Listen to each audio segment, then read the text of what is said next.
Know that your previous Cosmo sister just won a crown, Atisa. Oh yeah. Yeah. So have you talked to her? Or I you reached out to did. her? The second because the final night of Miss Universe Philippines yeah, is yeah. the same Yeah, the day. same Putri. Exactly. Yes, so yes. I didn't see the news until the next day, and once I saw it, instantly I texted Atisa personally and congratulate her. Personally, I've been getting so many messages and questions about this. Atisa, when we competed together, her presence is undeniable. And when it comes to giving suggestions or giving advice, I think she's way more capable than I am. She has way more experiences. But if I can give a message, I would say I think this is her time. She is shining the brightest right now, and we're all rooting for her. The Cosmo family is rooting for her because at the end of the day, it is about women empowerment. Although we come from different organizations, we will always root for our Cosmo sister, Atisa. So, magandang araw po sa inyo at welcome back dito sa ating pinakabagong video.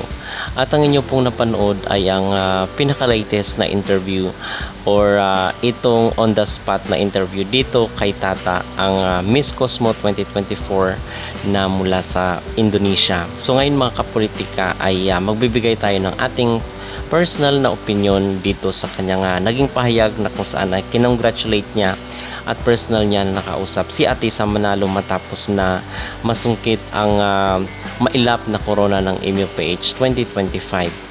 Pero bago ang lahat ay huwag kalimutang mag-like at mag-subscribe na rin kayo para updated kayo sa ating mga latest issue.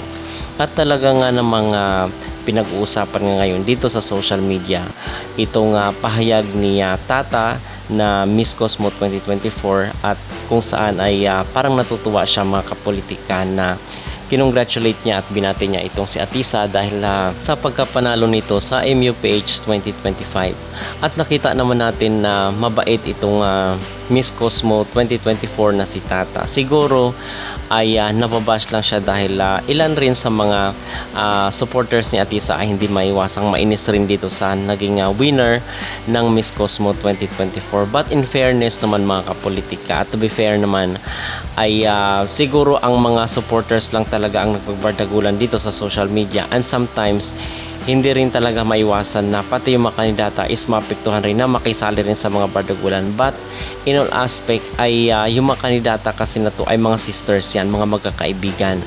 So siguro ang masasabi lang natin ay iwasan lang natin po yung mga toxicity at mga negativities dito sa social media dahil naapektuhan rin po sila emotionally. Okay?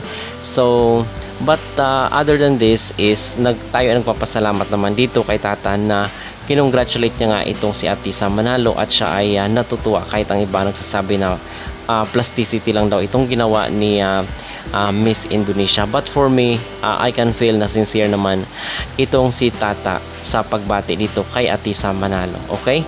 So yun po ang aking mag-reaction at aking personal na masasabi dito sa greetings ni Miss Indonesia kay Atisa Manalo. So ano ang inyong maging reaksyon mga kapolitika dito sa kanyang sinabi or sa kanyang naging pahayag na kung saan ay nag-shine daw itong si Atisa doon sa finals night ng MUPH? Mag-comment down below at huwag kalimutang mag-like at mag-subscribe na rin kayo para updated kayo sa ating mga latest issue.